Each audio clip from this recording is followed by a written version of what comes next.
All praises to Yahweh, Ba'asham, Yahweh Shai, Ba'asham, Chakadash. Yahweh's name, the Heavenly Father, it means He is. Yahweh Shai is the name of His Son, it means He is who saves. Ruach Kwadash is the name of the Holy Spirit in Hebrew. Job 20 and 23. When he is about to fill his belly, God shall cast the fury of His wrath upon him, and it shall rain it upon him while he is eating. Let's see a bit more context on that.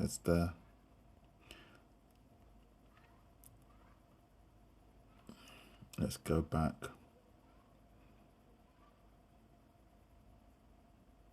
Oh man, the whole of 20 is just beautiful. Let's just take it from the top. No, wait, maybe not from the top. 5. That the triumph, or 4. Knowest thou not this of old, since man was placed upon the earth, that the triumph of the wicked is short, and the joy of the hypocrite but for a moment? Though his excellently mount upon the heavens, and his head shall reach unto the clouds. And we know who the wicked are. We've talked about what it means to be wicked. Wicked is not someone who walks around like Dick Dastardly. Wicked is anybody who doesn't follow the laws, statutes, and commandments of the Most High.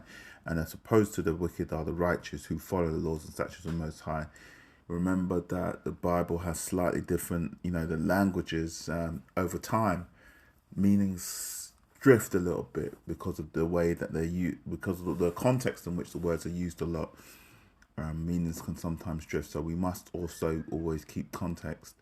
In this time, wicked means people who are accustomed not to following the laws of the Most High, and the righteous means people who are accustomed to following the laws of the Most High. They're trying to, and so we know the wicked is also, because of that, because of also the context of the time that the Bible was written, which is in a time when a lot of Israelites were under occupation by Edomite forces. They could only describe the wicked in a certain way. They will never say, oh, the Edomites or the Elamites or the heathen.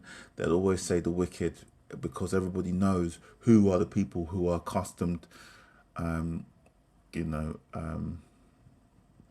not to following the laws, like not John Hyrcanus, but the guy from Maccabees. His name always escapes me. Antiochus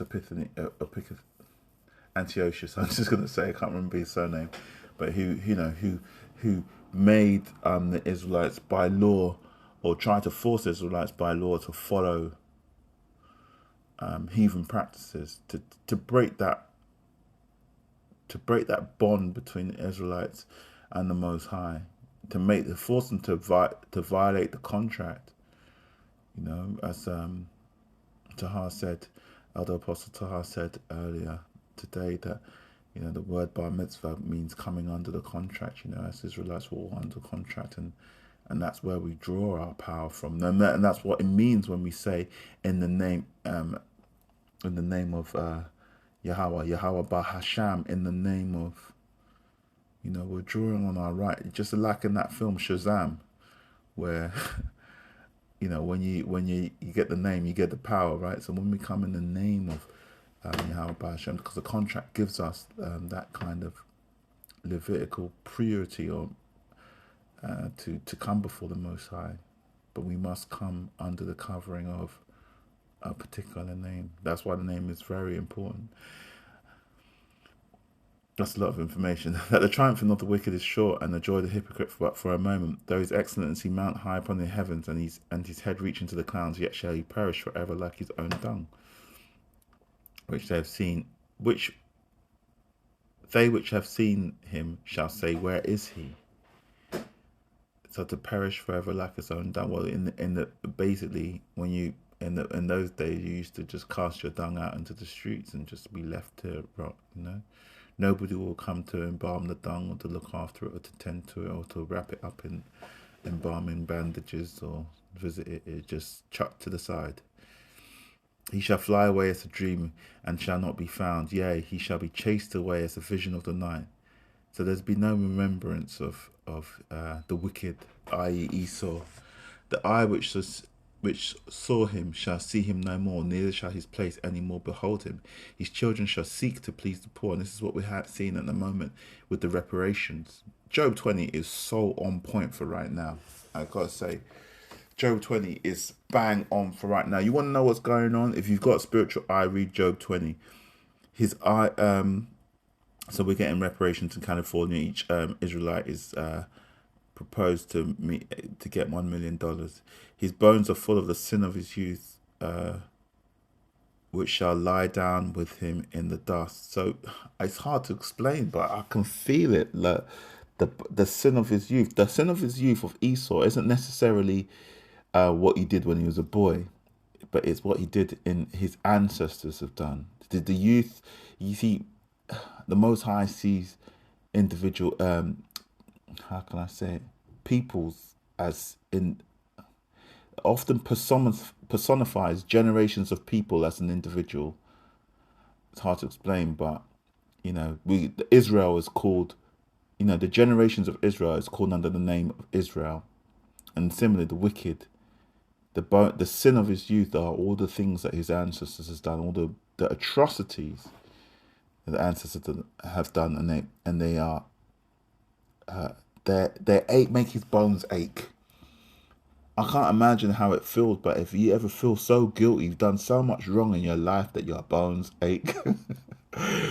So this is what it means when he's saying his bones are full of the sin of his youth, which shall lie down with him in the dust.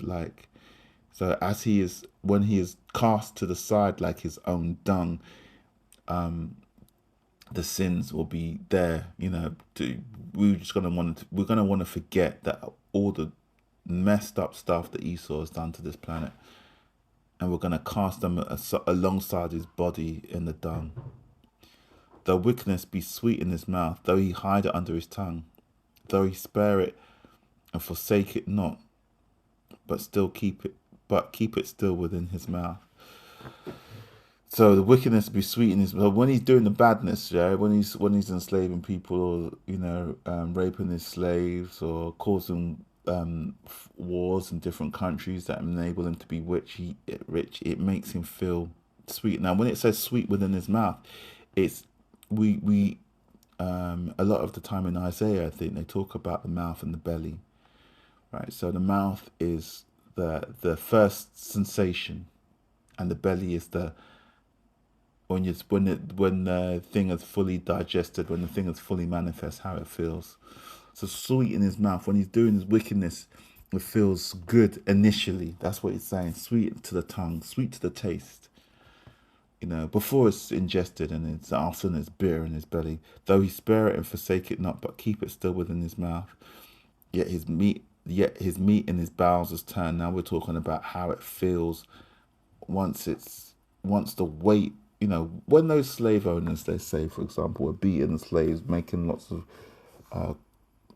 You have to see it with a spiritual eye, that the Lord sees peoples as the ancestors, as the youth of the people, and the current people as the older than the ancestors, but it's still to him one person.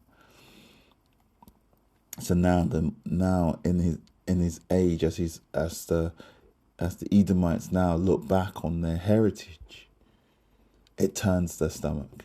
And that's what it means here when it says, yet his meat in his bowels is turned. It is the gall of asps within it. So it's the stuff that comes up from the belly of a snake. If you can imagine how bitter that is. He has swallowed down riches, and he shall vomit them up again. God shall cast them out of his belly. He shall suck the poison of asps. The viper's tongue shall slay him. So God will cast the riches out of his belly. So even though he might want to be holding on to these riches, the Most High will cause him to vomit up these riches. He shall suck the poison of asps, the viper's tongue shall slay him. He shall not see the rivers, the floods, the brooks of honey and butter. That which he laboured for shall he restore, and shall not swallow it down. According to his substance shall the restitution be, and he shall not rejoice therein.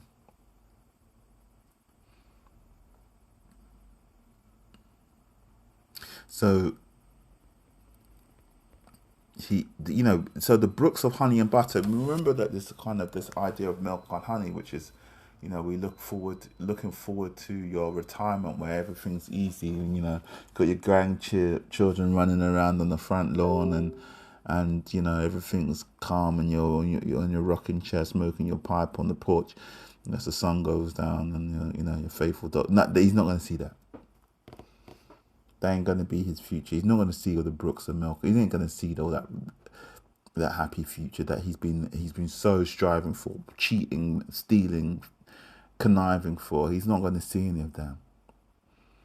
According to his substance shall the restitution be. So he's gonna pay from his own blood, sweat, and tears.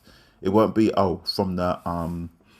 won't be from the savings that he's made from from stealing from other people. No, he's gonna have to pay that back through his own painful striving. That's what that means. Because he hath oppressed and forsaken the poor, because he hath violently taken away and the house which he builded not, surely he shall not feel quietness in his belly. He shall not save of that which he desired. So, I guess there shall none of his meat be left. Therefore shall no man look for his goods. So after he's paid back and he's been beaten down, and when it's going to be looking for look how grand his house is, or look at the nobody be looking for that. In the fullness of his sufficiency shall he be in straits. Every hand of the wicked shall come upon him. So the wicked, or anybody that doesn't follow the Lord's statutes, commandments habitually, so all of the people will turn against Esau when he's about to fill his belly. And this is the bit where I want to get to. God shall cast the fury of his wrath upon him, and shall rain it upon him while he is eating. So he's about to come, like where we are right now. Where we are right now is we're coming to the completion of the New World Order. They're kind of coming to the point where they got it so locked. Like all them cats in the lodges must be patting each other on the back, saying to themselves, it's soon gonna be the completion of the great work. We've reduced the population. We've automated it. So we've automated a lot of things. We've released the AIs. We've crashed the economy. We're introducing the CBDCs. They must be, at this point, they must feel that they got it locked. Not only have they reduced the population and dealt with the fact that there's too many people, but they've got the technology now, such as they don't need that many people.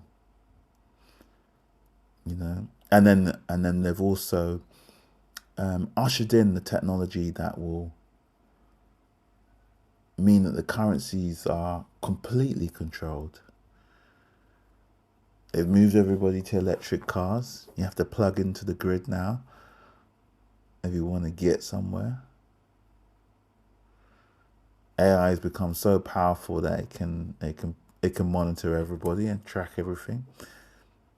They must feel like they're about to eat. They feel like they're about to sit down and eat. And yet, Job 20:23, when he is about to fill his belly, God shall cast the fury of his wrath upon him, and shall rain it upon him while he is eating. So watch the space, man. Because this Job 20 is where we are right now.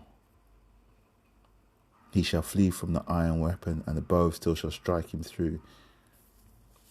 It is drawn and cometh out of his body. Yea, the glittering sword cometh out of his gall. Terrors are upon him.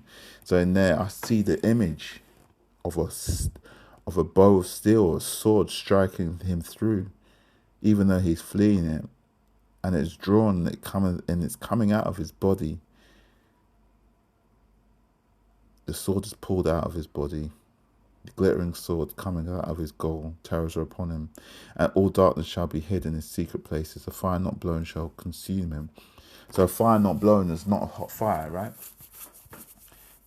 Like if you remember, if I don't know if you're trying to ever went camping and you started a fire and you got a little bit of, you get a little bit of straw, dry straw, and you light it and it's kind of got some embers and they're kind of glittering a bit, but it's not enough to become a roaring fire, and to heat it up so that it can be strong enough to take a couple of twigs and then some wood, and then you got to blow it.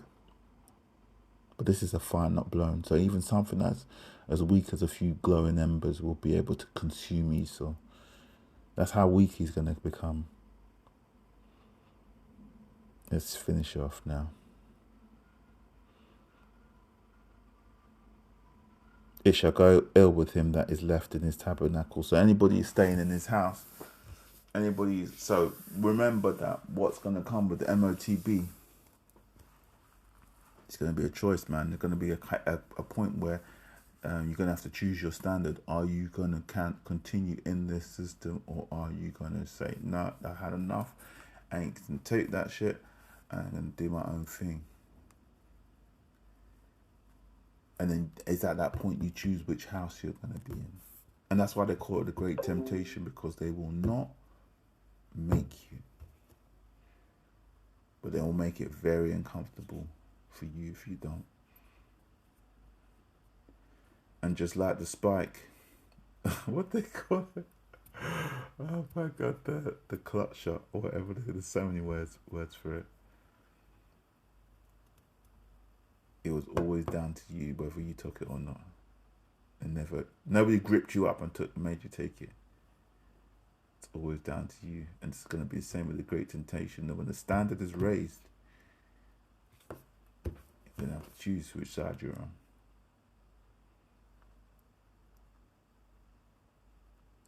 And if you're in the house of, and that's your tabernacle, your house, if you're in the house of Esau, it's not going to go well for you. Job 20:26. 27. The heaven shall reveal his iniquity, and the earth shall rise up against him. The increase of his house shall depart, and his goods shall flow away in the day of his wrath. This is the portion of a wicked man from God, and the heritage appointed to him. So you be wicked, you not follow Lord's statutes. That's your inheritance. That's how things are gonna go. So don't tell me that you didn't know, or nobody done told you.